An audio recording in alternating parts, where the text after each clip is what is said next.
Nora was 26 when her parents died in a fire. She came back to the old family house, filled with sadness and memories. Her uncle, Leonard, welcomed her and said she could stay while legal things were sorted. He acted kind at first, saying it would only be for a little while. He said the house still needed time before anything could be given to her. Nora, heartbroken and unsure, agreed to stay. She trusted him. He was family. But things started to change.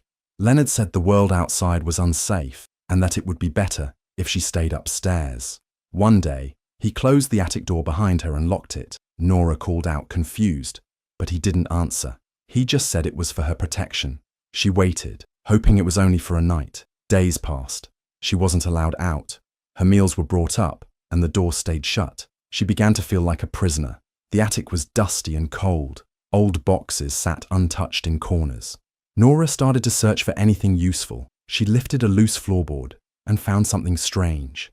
It was an envelope, half burned but still readable. Her name was written on it in her mother's handwriting. Her heart raced as she opened it. The paper inside was darkened at the edges, but she could still read the words. They felt like a whisper from the past. It wasn't just a letter, it was a warning. Nora's mother had written it in secret, knowing something might happen. The message inside said not to trust Leonard. It hinted at something hidden, something important meant only for Nora. She began to see things differently. The lies, the kind voice, the false concern, none of it was real. Leonard had tricked her. She realized he didn't want her to know the truth about her parents' will or what they left behind. The attic wasn't safe. It was a trap. But now Nora had a clue and a reason to fight back. The letter gave her strength. She wasn't just scared anymore. She was angry. She knew she had to get out. And more than that, she had to find out what Leonard was hiding. Nora sat on the attic floor, her hands shaking as she held the old letter. Her mother's writing was careful, though the paper was burned around the edges. The message was clear and frightening. It said not to trust Uncle Leonard under any condition. Her mother had feared something like this would happen, and had hidden the letter where only Nora might find it one day. Nora read the words over and over, feeling a cold chill grow stronger each time. The letter didn't only warn her, it told her something she hadn't known. There was a family trust, money and property that her father had wanted to leave directly to her, not through the usual legal steps, but in a private agreement. It was supposed to be hers without delay. Her mother explained that it had been set up before the fire, before everything changed.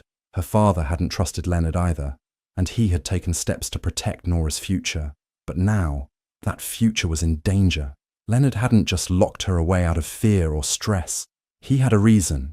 Nora began to think about all the things that had happened since she came home. He never gave her straight answers. He kept her away from the lawyers. He said probate was taking time, that these things were complicated. But it wasn't true. He was stalling. He had control over the estate for now, and he didn't want her to know the truth. The more she thought about it, the more the pieces started to fit. Leonard had isolated, kept her from asking questions, and made her seem weak or unstable. He was using the law to keep the trust hidden. Maybe he had told others she wasn't ready to handle her parents' affairs. Maybe he had already started using the money. Nora didn't know how far he had gone, but she knew she had to stop him. Her mind raced with possibilities. She thought about the people who had visited the house, the documents she hadn't been allowed to read, the way Leonard avoided any talk about the will. Now she knew why. It wasn't just about control.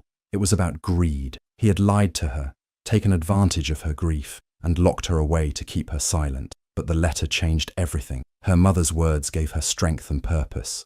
She wasn't going to sit in the attic and wait any longer. If Leonard had gone this far, he might do even worse. She needed to act before it was too late. She folded the letter carefully and hid it close to her. It was her only proof for now. She had to find a way out. She had to uncover everything Leonard had done. The trust was meant for her, and now she was going to make sure it ended up where it belonged. The lies were clear now. Each visit came with the same fake smile and gentle tone, as if everything was fine, but nothing was fine. He spoke softly, acted like it was all temporary, said it was for the best. There were always excuses, no clear answers, only delays, only control. But the truth had already started to crack through, and the time for pretending was over. An old burner phone, forgotten in a drawer, became the key. Dusty, out of date, but it still turned on. No signal. but it had a working mic. That was enough. It was hidden behind a stack of old books, facing the spot where he always stood during his visits. There was no need to speak much. Just let him talk, let him feel in control, let the words fall out. And they did. A quiet laugh, then a small, careless confession. Something about a document, something about making sure no one listens to someone unstable. He said it like a joke, like it was clever, like no one would ever know. But the meaning was clear. The affidavit he gave the court wasn't real. It had been written, signed, and submitted, falsely claiming mental instability. There had been no doctor, no evaluation, just a lie on paper, used to keep everything locked down. He thought the plan was perfect. Once the door closed and the sound of his steps faded, the recording was played back. Every word was sharp and cruel, but they were his words, not twisted or imagined. They said everything. The phone didn't have internet, but a backup plan was already in place. A hidden laptop, a saved login to a cloud account unused for years. The file was transferred, then uploaded. It took time, but once it was done, the audio was safe, far from the attic, far from his reach.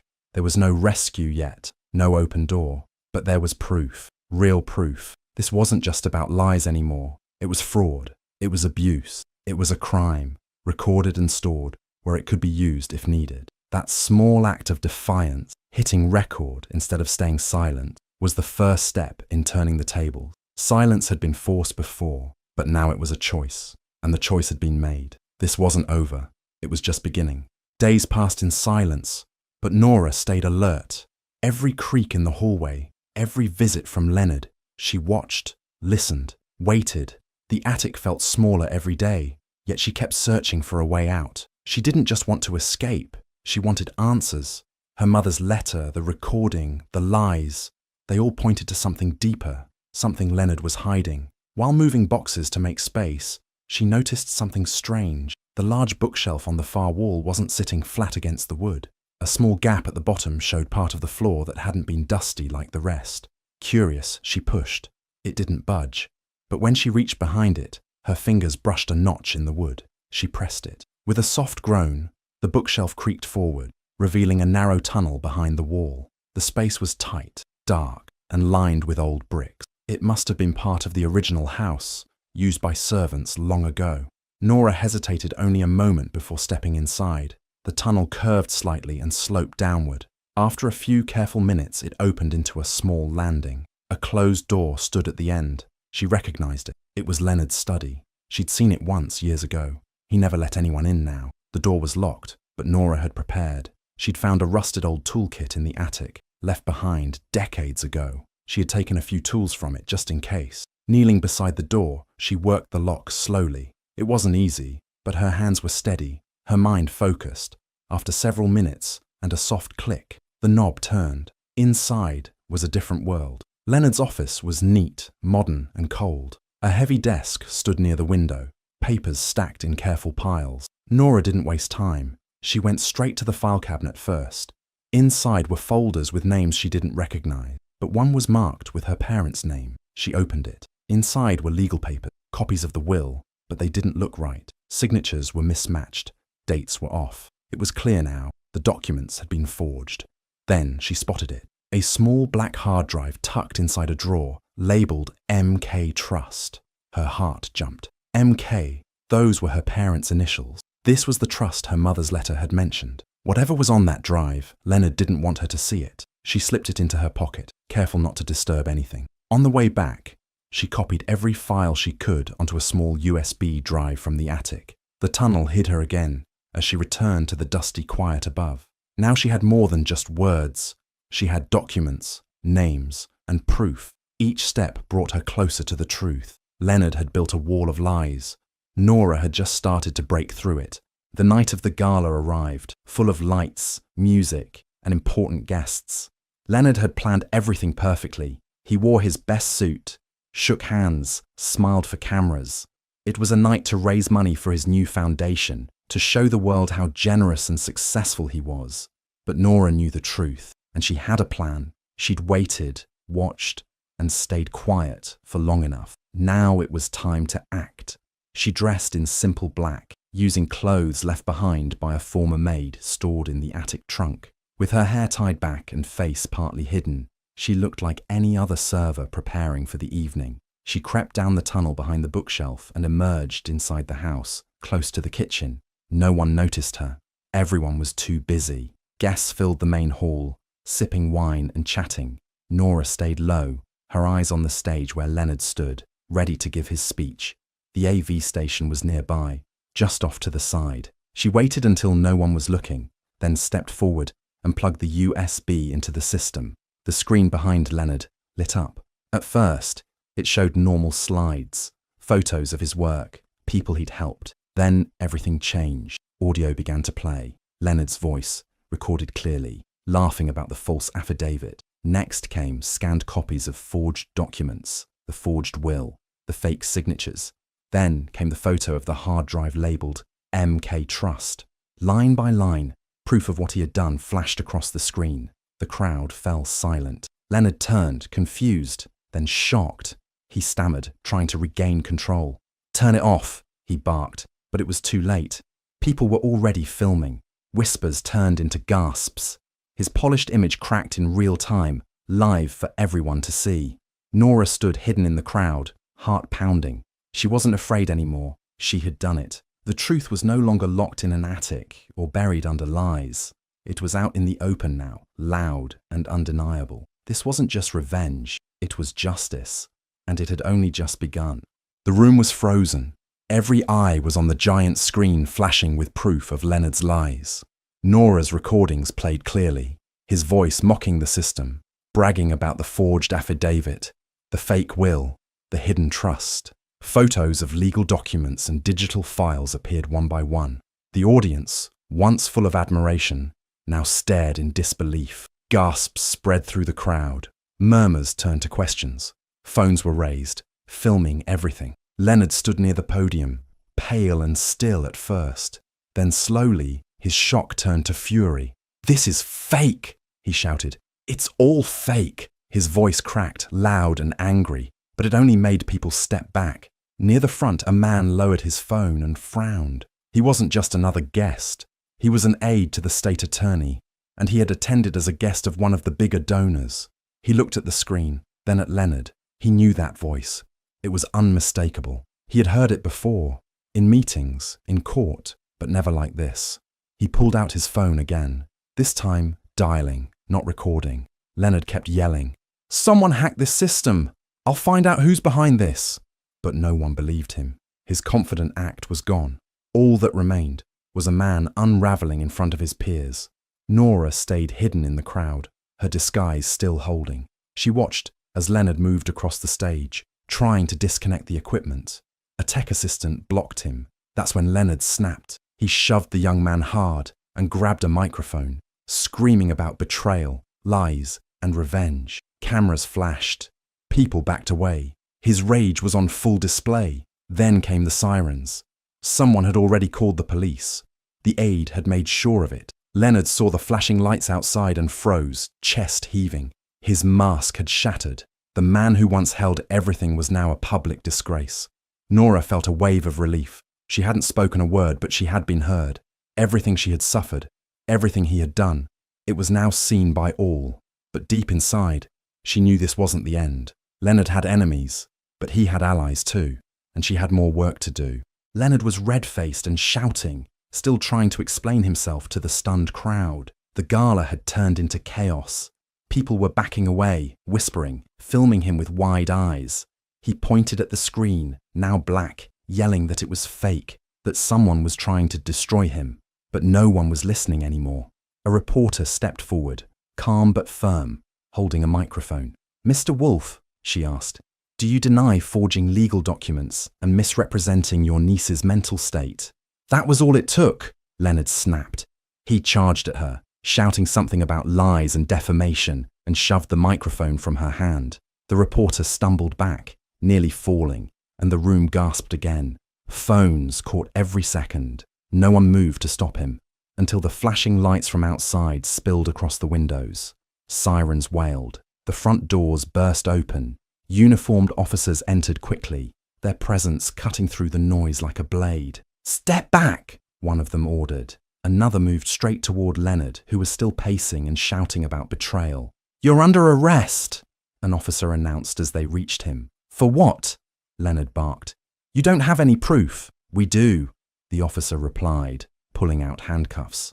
"We've received recordings, legal documents, and sworn testimony from a named witness. You're being charged with fraud, assault, and obstruction." Leonard struggled as they restrained him. "This is a mistake. I built this foundation. I'm a respected—" His words were lost as the cuffs clicked shut and the crowd watched in stunned silence. Nora stood at the back, heart racing but face calm. She had sent everything to the journalist 2 days earlier, just in case something happened to her. Every file, every document, every recording was backed up and verified. The reporter had believed her, and now the truth was spreading fast. Still, she didn't feel finished. Leonard might be going to jail, but questions remained. He hadn't done all this alone. There were papers he couldn't have forged without legal help, lies that couldn't have passed without someone else supporting them. The affidavit claiming she was unstable had been filed by someone in power. Nora remembered the woman in the photo, the one she'd seen meeting Leonard before the fire. She wasn't here tonight. That woman was still out there. Nora felt the weight of the moment, but didn't celebrate. Leonard's arrest was only one piece. He'd stolen her time, her name, and her inheritance. She wanted it all back. She wanted the full truth, and she would find it, because now the world was watching. And Nora wasn't afraid anymore. After Leonard's arrest, the house was quiet for the first time in weeks. Nora walked through the halls with cautious steps, no longer a prisoner, but not yet at peace. The air still felt heavy with secrets. She knew Leonard hadn't acted alone. Too much had happened, too carefully planned for it to be just him. His office, once forbidden, now belonged to her. She searched every drawer and shelf, her eyes landing on the large painting behind the desk. It had always looked out of place. She lifted it, revealing a small wall safe. She'd seen it once before, but thought it had been emptied. Leonard claimed there was nothing of value left, but she couldn't trust a single word he'd said. She found the code on a sticky note tucked inside a book, labelled Family Records. He must have thought no one would look there. Her hands trembled as she entered the numbers. The lock clicked. Inside, the truth waited. A thick folder lay on top. She opened it and immediately froze. A copy of her parents' will, unburned, unaltered, clearly named her as the sole heir. There were official stamps, notarized signatures, even a letter from their lawyer confirming it. Leonard had hidden it all. Beneath it were several notarized statements from staff members who had worked at the estate. One of them detailed how Leonard removed files from the study the night after the fire, saying no one else needed to see them. But the most chilling find was a series of photographs. Printed in glossy colour, they showed Leonard, in a dark suit, standing beside a woman outside a quiet cafe. The timestamps placed the meeting exactly 1 week before the fire. Her face was familiar. Sharp eyes, neat hair, always dressed like someone with power. Nora remembered her from court. She was Leonard's lawyer, the same woman who had filed the paperwork claiming Nora was unfit.